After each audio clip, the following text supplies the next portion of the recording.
کہ میں کیا گناہ آپ نے کر لیا ہے؟ کہتے جناب ہوا کچھ یوں کہ میرا والد بڑا نیک شخص تھا، بڑا پرہیزگار تھا، اللہ سے ڈرنے والا تھا، پیارے محبوب صلی اللہ علیہ وسلم کا بڑا عاشق تھا، مل کے پڑھ لیں، صلی اللہ علیہ وآلہ وصحبہ وسلم کا بڑا عاشق تھا۔ لیکن ہوا کچھ یوں میں گناہ کرتا تھا، میں شراب پیتا تھا، انہوں نے مجھے منع کیا، میں منع نہ ہوا، اور میں نے ایک دن ان پر اپنا ہاتھ اٹھا دیا۔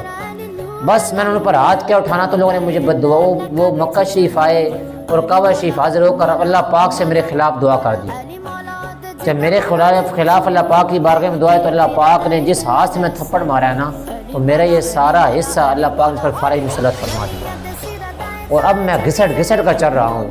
پھر میں باپ سے میں معافی مانگتا رہا، اس کی رحمت پدری کامیاب ہوئی اور اس نے میری بات مان لی۔ ہم ابھی مکہ شریف حاضر ہو رہے تھے، کعبہ شریف حاضر ہونا تھا، وہ کہہ رہے تھے کہ میں نے بد دعا مکہ شریف میں دی تھی کعبہ شریف کے پاس، تو معافی میں وہاں جا کے دلاؤں گا اللہ پاک سے۔ تو راستے میں آ رہے تھے، اونٹنی کو اچانک وہ اس کا پاؤں لرزا، اچانک اٹکا کس چیز سے، پتھر سے، اور میرا باپ جو گر کے وہ فوت ہو گیا۔ اب میں روتا روتا یہاں پہنچوں کہ میری جو یہ حصہ ہے نا معذور پن، یہ ختم ہو جائے۔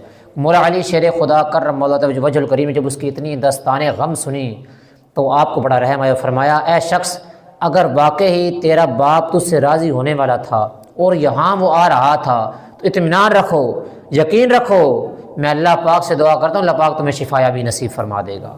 پھر آپ نے چند رکعات نوافل پڑھے اور دعائے صحت کے لیے فرمایا۔ جب دعائے صحت کر لی فرمایا قم، کھڑے ہو جاؤ۔